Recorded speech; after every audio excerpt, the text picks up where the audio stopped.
Right, guys and girls, welcome back to another extraordinary video, or really good video actually.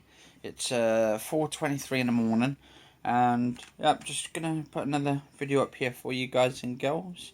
Here is Terminator 2 Judgment Day. This is the 3D version. Now, I did this video the other day.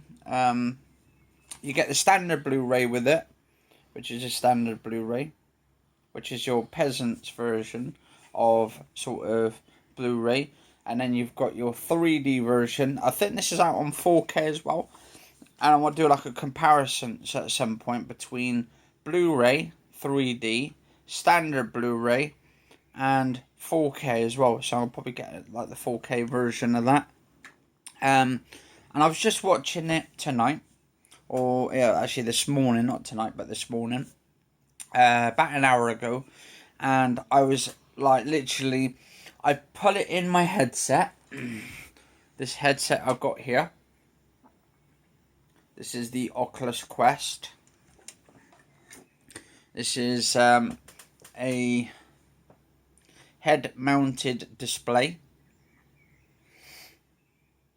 The HMD. Oculus Quest from Oculus, which is basically owned by Facebook, the whole company and all that kind of stuff. And literally, I put this in my Blu-ray drive on my PC with Arnold. Get to the chopper, do it. Fantastic film, good quality film. And the settings I'm using at the moment to test it out. Now, I was going to put it on at 720p. I've just got my new hub as well yesterday, which I had to pick up from the Royal Mail, because apparently the postman who knocked on the door the day before yesterday, not yesterday, but 2 days going back, so this would have been Tuesday. This would have been, what's that, Tuesday the 18th, I think. Was it Tuesday the 18th? Anyway, Tuesday the 18th, the postman knocked on the door, and we didn't answer because we didn't hear. It sounds like when he knocks on the door, it's a really not a really loud noise. It's just like some really low noise, like really low decibels. Anyway, so I played this film tonight on my drive, my 3D Blu-ray drive, which is actually LG as well. It's Life's Good player. And actually, I've got another player, actually a Blu-ray drive. But this one's a drive. The other one's a writer. And this one's a 12-speed one by Asus. In Search of Incredible.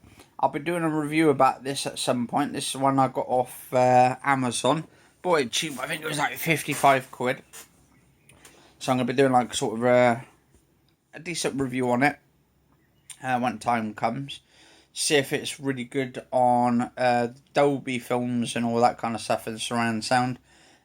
Also, actually, I don't think this one... What's this one got? This one, 3D Blu-ray is 137 minutes long, approximately. It's a 2.40.1 ratio, aspect ratio, 1080p. Which basically I think is actually divided between two lenses if you're watching the 3D. So you're not, I don't think you're really getting a 1080p. I'm not too sure actually if you get a 1080p, to be honest, because I think it has to be halved with a 3D. I'm not too sure. I might be wrong on that though. But I'm not a tech guy. I just watch films and review them and all that kind of stuff. It's in English. No ad or AD, whatever that is. Subtitles are for harder of hearing, I think it is. And it's a HOH subtitles.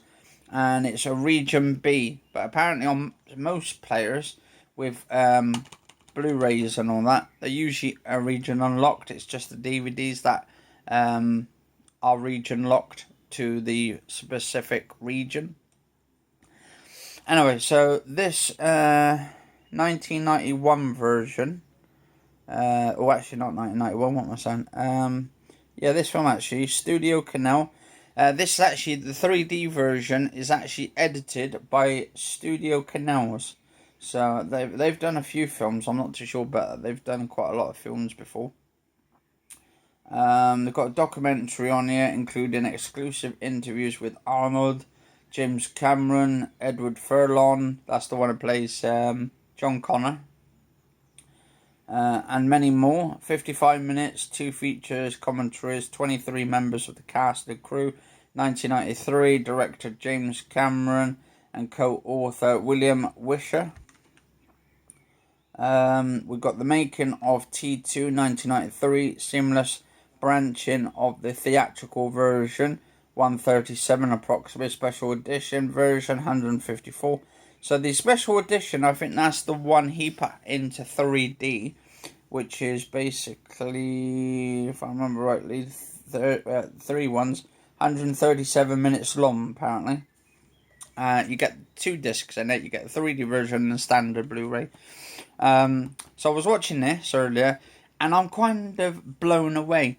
Now, when you put it in, when you use Bigscreen, because that's the app I'm using on my Oculus Quest, when you use Bigscreen, you have to, there's 2 settings. When you use the, what's it called? Hang on, desktop mode, it's called.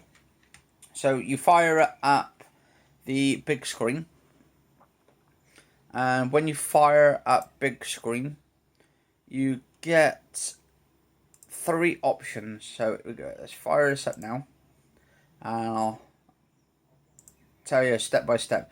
Now you've got the one that's launch big screen beta in Steam VR mode, which you don't want to do, because if you haven't got like a Steam Oculus Quest, or not Oculus Quest, but a Steam VR headset like the HTC Vive, or if you haven't got the Oculus Rift and you've only got the Quest, you have to do it an alternative way.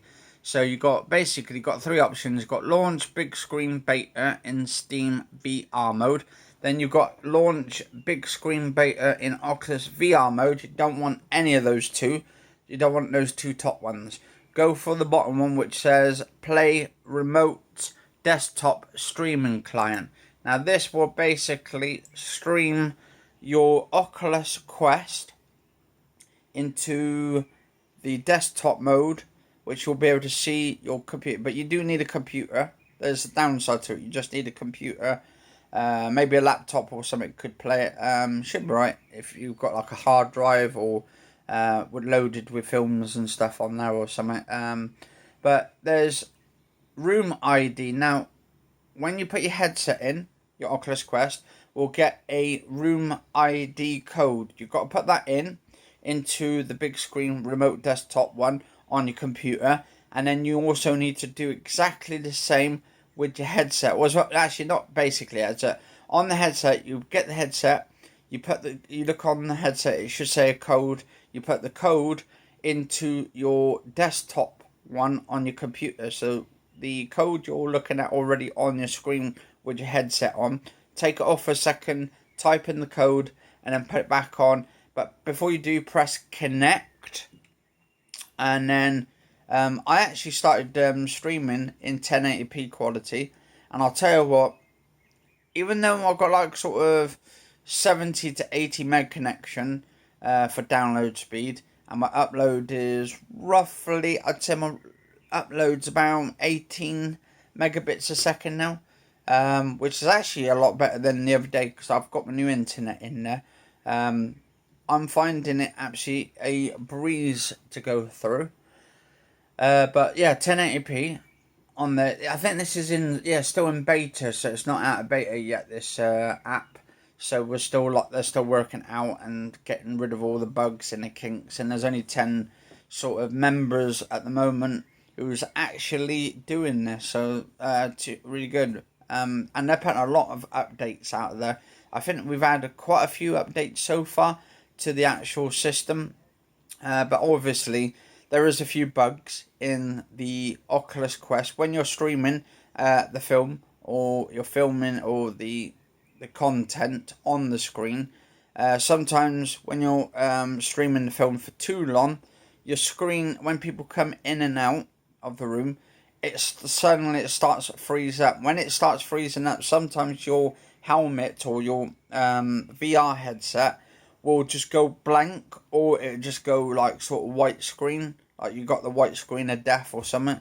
And then you have to reset it, and then when you get back in, even though you're still connected with the live stream, anyone else who comes in to the stream afterwards won't be able to see your screen. It'll just say big screen on it, and that's it. And then if you end up getting back in your room, you'll still see big screen on there, because even though you're actually streaming in the room, you're not actually hosting no more, or you're basically computer's hosting it, but you're not hosting it, so it thinks you're someone else who's come into the stream itself, as just a normal person. So basically you can't see the stream either, so it kind of messes up. So they need to fix that problem. Also, they need to fix the problem with the audio as well. A lot of people are having trouble at the moment turning up the volume. Now, if you go into the volume and you turn it up, there is no save on it. I mean, normally you would press the X at the top just to close the window after you put the volume up on the desktop audio. But for some reason, there's no option for it. I mean, you go into the options to the left, you go to the social, you go to your name, and then you go to the actual sound on it, and you click on it. Move the sound bar up, or whatever, the audio or the remote sound. But for some reason, when you do put it, it works on me because I'm hosting myself, and when I turn it up, it's fine for me. But it's not fine for anybody else that are watching that actual program or the content that I'm showing on there, so they can't see it. This is the best. Actually, this is the best app I've ever seen, where you could just sit into like a virtual cinema in VR and just experience the entire whole sort of films or content or TV shows with people, and it's just like them being in the same house as you, or them sitting like in a virtual cinema for a real cinema, because you can see the content, you can see the resolution on it, and it's really good. But I've noticed when you put it on 720 or 480, the pixels are really, really bad. Now, when you put it at 1080p, that slightly goes away. Sometimes the bandwidth of your computer doesn't actually like it either, and sometimes it chugs up a little bit. And I think it chugs up because sometimes the packets of the internet packets, are not actually connecting, and you get like little lag spikes in there. Also, the audio is a little bit out of sync, and I think that might be coming from my end when I'm streaming through the headset. So I need to work out to try and find out the audio on that. But yeah, there is a big difference between 480 and 1080p, definitely.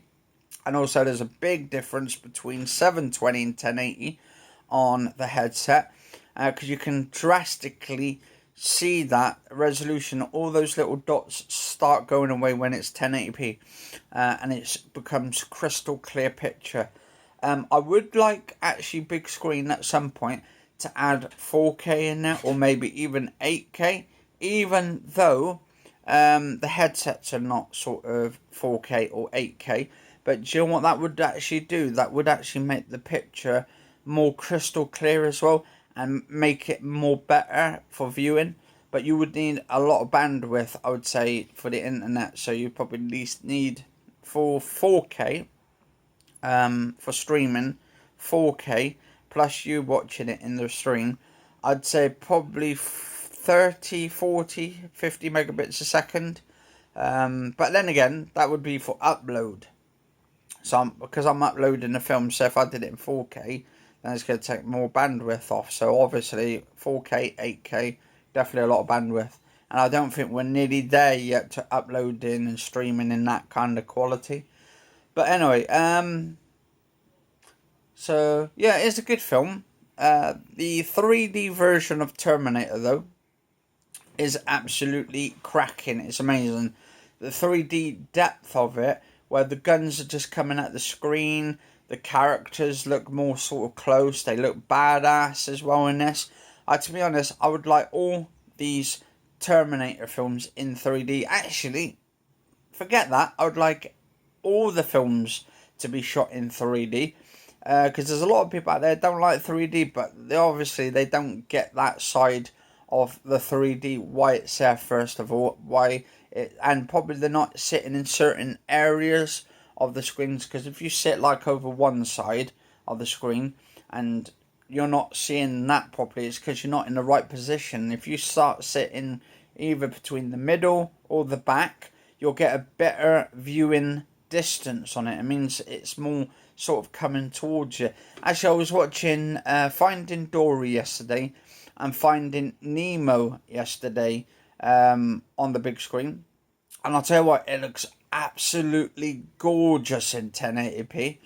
Because a friend of mine was saying to me yesterday, he said, "Oh, why don't you stream it in 1080p rather than 720?" So I put it up to 1080p. Oh god, absolutely amazing.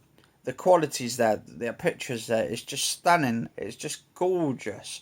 But anyway, if you enjoy this episode, guys and girls, do like, favourite, share, comment, subscribe, and I'll see you on the next episode. Stay safe soon. See you soon, and I'll be right back on the next episode. It is today, Thursday, the 20th of June, 2019. But actually, yeah, what else I would like, actually, guys and girls, before I go, what I'd like to see in the Terminator movies, I would like to see a remastered version of Terminator 1 shot in 3D. Get a remastered version and then fix it in 3D. That would be just the super cherry on top of this cake, the Terminator cake. But anyway, see you on the next episode, guys and gals, and see you soon.